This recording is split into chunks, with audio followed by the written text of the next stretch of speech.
আসসালামু আলাইকুম ভিউয়ার, স্বাগতম জানাচ্ছি আমার আজকের নতুন ভিডিওতে। আজকের এই ভিডিওতে আমি আপনাদের সাথে শেয়ার করতে চলেছি যে আপনারা ডেসকোর ওয়েবসাইটে কিভাবে রেজিস্ট্রেশন করবেন।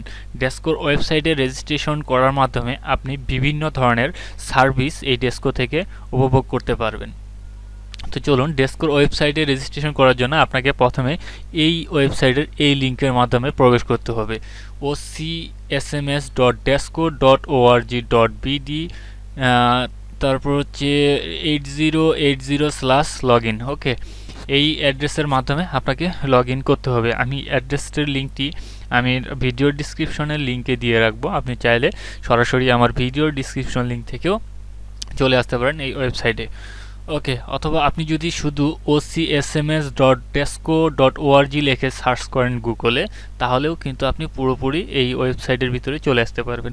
তো আসার পরে আপনাকে যেটা করতে হবে, সর্বপ্রথম আপনার যদি নতুন হয়ে থাকেন, আপনার যদি পূর্বে কোনো অ্যাকাউন্ট না থেকে থাকে, তাহলে আপনি দেখুন এখানে লেখা আছে রেজিস্টার।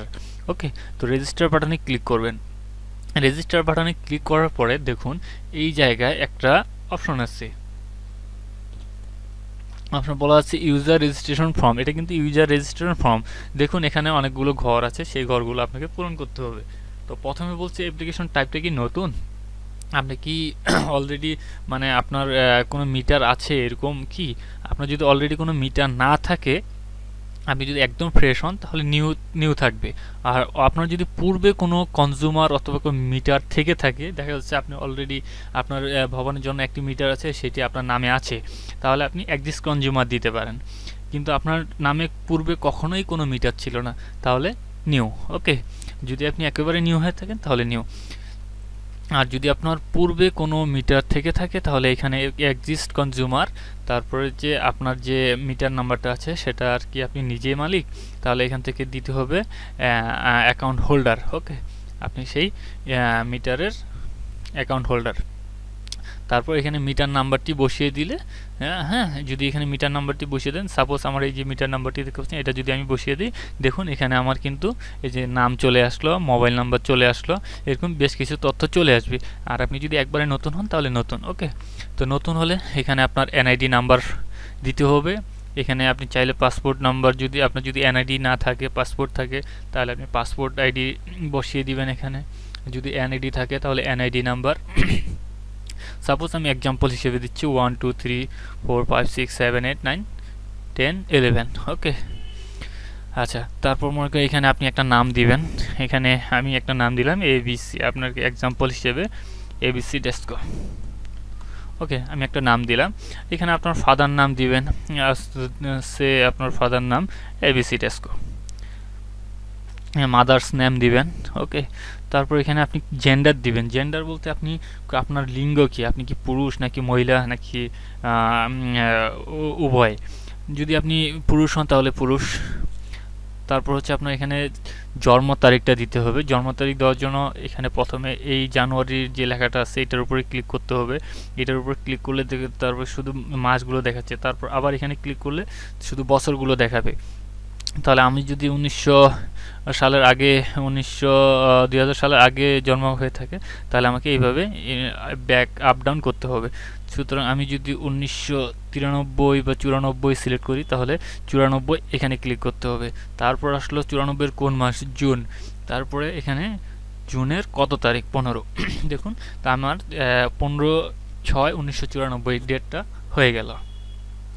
তারপর এখানে যদি আপনার ইমেইল থাকে, আপনি ইমেইল দিতে পারেন। সাপোজ এটা আমার ইমেল, আমি চাইলে এই ইমেলটা এখানে দিয়ে দিলাম। তারপর এখানে আপনার যে ফোন নাম্বার আছে সেই ফোন নাম্বারটি এখানে দিতে হবে। দেওয়ার পরে এখানে বলছে অ্যাটাচ ফটো, এখানে হচ্ছে আপনার নিজস্ব ফটো। এখানে কোনো রিকোয়ারমেন্ট নেই যে এই ফটো বা এই সাইজের ফটো দিতে হবে। ধরে নেন যে আমি এই ফটোটা এক্সাম্পল হিসেবে আপনাকে দেখাচ্ছি। এখানে এনআইডি কার্ডের ফটো দিতে হবে। এভাবে আপনার দেখেন আপনার নিজস্ব ফটো এবং এনআইডি কার্ডের ফটোটি অ্যাটাচ করার পর দেখেন এখানে একটা ক্যাপচা আছে। এই ক্যাপচাটিকে এখানে টাইপ করতে হবে। যদি এখানে বড় হাতের সি থাকতো তাহলে আমাকে অবশ্যই বড় হাতের সি দিতে হতো, যেহেতু এখানে ছোট হাতের সি আছে। অর্থাৎ এখানে বড় হাতের থাকলে বড় হাতের লিখতে হবে, এখানে ঠিক যেভাবে আছে সেভাবে লিখতে হবে। তাহলে যেহেতু ছোট হাতের প্রথমে C3X5W দেওয়ার পর এখানে আপনার কন্ট্যাক্ট অ্যাড্রেস, অর্থাৎ আপনি যেই স্থানে থাকেন সেই স্থানের অ্যাড্রেস বা আপনার সাথে যেই স্থানে যোগাযোগ করা যেতে পারে সেই অ্যাড্রেসটি আপনি এখানে দিবেন। ওকে, তো এখানে হাউস দিবেন, তারপর হচ্ছে রোড দিবেন, তারপর হচ্ছে সেকশন দিবেন, ব্লক দিবেন, তারপরে ঢাকা। ওকে, তারপর ঢাকা দেওয়ার পরে রেজিস্ট্রেশন বাটনে যখন ক্লিক করবেন আপনি দেখুন এখানে আরেকটা বিষয় হচ্ছে স্টার মার্কগুলো কখনোই বাদ দেওয়া যাবে না। ওকে, বুঝতে পেরেছেন? স্টার মার্কগুলো কখনোই বাদ দেওয়া যাবে না। তারপর আপনাকে যেটা করতে হবে